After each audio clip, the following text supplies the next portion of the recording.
Hey everyone, and welcome back to the channel. Today we are doing a spicy pumpkin patch. Now, I am not gonna lie, I struggled so much trying to figure out how to fill the space that I have on this island. Like, it is no joke. Like, it took me so much planning to try to figure out what I thought would be cute and what I thought would be helpful for you guys. And so some of these elements you can definitely use. The overall design you can definitely use non-spicy, because we have just the straw fencing here that we're kind of making a little border with, and definitely most of the items that we're using are already in game, so fear not on that part. You just have to tweak it just a little bit, which I don't think should be too big of a hassle. So I really enjoyed doing this Halloween island. It is my second favorite holiday, although I don't go like all out for Halloween, but I definitely do enjoy kind of the spooky, not really the scary, but more the spooky aspect of the season. And obviously I forgot how to do fencing because I was just like running around with my head cut off. So I didn't really do or want to do anything like symmetrical, just because, you know, pumpkin patches are very organic and very oblong. And I think the storefronts really kind of added a little bit of warmth that we kind of needed for the overall effect that we were going for. And definitely the tree bounty arch is one of those items that I think really do bring the whole thing together. And I couldn't decide the placement if I wanted it inside or outside, so ultimately we decided to do then the outside, and then I thought, no, I really like it maybe on the inside, so we brought it to the inside, and then I realized my spacing was off. And I was making this, I was literally cussing myself out, trying to just think, what are you doing? Just get it done, get it over with. Just do it. Just do it already. So then we hid it behind the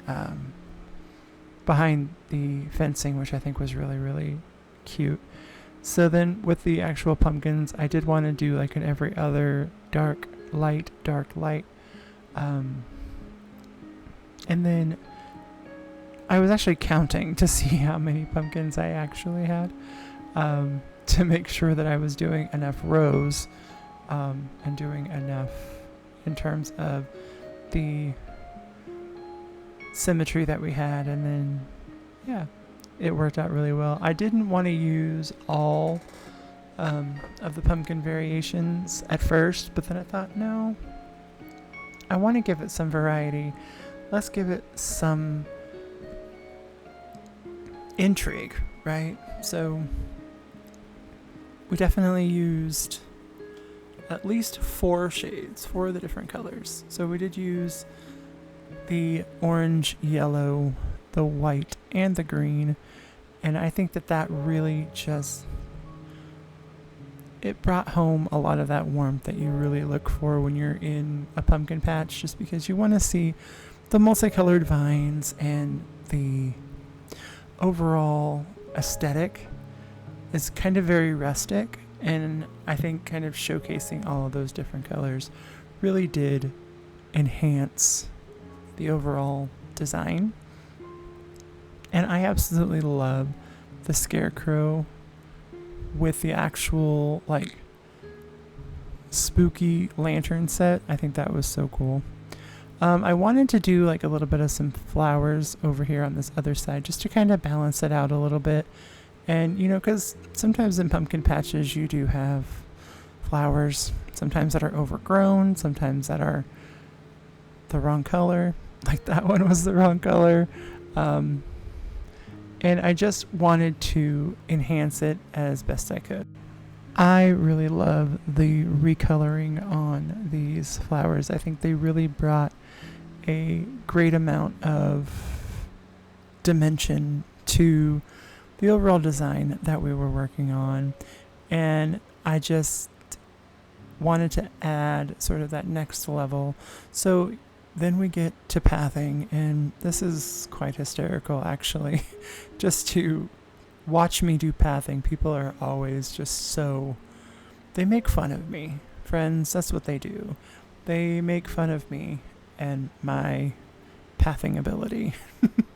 Now it has come quite a long ways, so I didn't make as many mistakes this time as I had in the past. And I think that I love this curvy idea.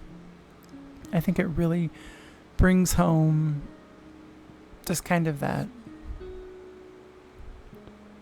the fun that you can have when doing pathing. And while pathing for some is so serious, like for me, I try to just have as much fun as I can. Like, look, I was trying to put things the wrong way. Obviously, it doesn't go that way. So just kind of working out the directionality of everything. That is, I probably in hindsight should have put the path down first before I tried to place anything in there, and just realizing that I didn't have all the pieces that I needed to to do the kind of design that I wanted to do. I didn't have the end cap piece going the other way because this particular code didn't have it. So I had to think on my feet a little bit and figure out kind of how I could still have it cap off, but not look atrocious, you know? And so I struggled. There's no lie. I completely struggled with this, and I had people laughing at me while I was recording this, and they were making fun of me because I had this momentary lapse in mental faculty to remember what I was doing. And so it ultimately worked out in the end. We got the path the way we wanted it, and all was good in the world. So then we just put everything back the way it was, and we started to go from there. And I think that kind of purpley cobweb path really, it added something a little, not really spooky, but it added something interesting to the pumpkin patch. And it added a little bit of color that we needed for the most part. And I thought the water pump was just rustic enough. And this treehouse is my absolute favorite mod. And remember, I will have credit to the modders in the description of the video as well. I think it worked out really, really well. And, it gave it a little bit of height, a little bit of drama, and definitely a lot of intrigue. And this is my second favorite piece. These windmills, I think, even though I kind of wish it was a little bit darker, I'm actually okay with the way the coloring is because there's already dark elements, like with the swing set and with some of the other trees, the decayed trees and all of those things. There was already kind of those dark colors, so just a little bit lighter brown really did help kind of bring everything together, and it kind of offset all of the already dark tones that were going on. So we didn't really do symmetrical in terms of having the same on both sides, but definitely we did do 2 windmills, which you can't go wrong with a good windmill, right? I don't think you can. There's nothing that says you can go wrong with windmills. And then we had the hay beds on the outside. We had these pile of leaves. We have these decayed trees. And we have some finishing touches that I think really bring and enhance the overall feel of this landscape. And the last final touch, of course, is adding grass or weeds, because pumpkin patches are overrun, right? They're weedy. They're not really. It adds to their charm, right?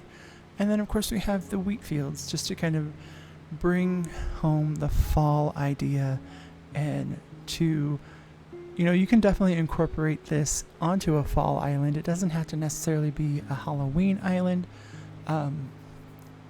You can definitely turn the spooky items around the other way so they just look like pumpkins and not like jack-o'-lanterns.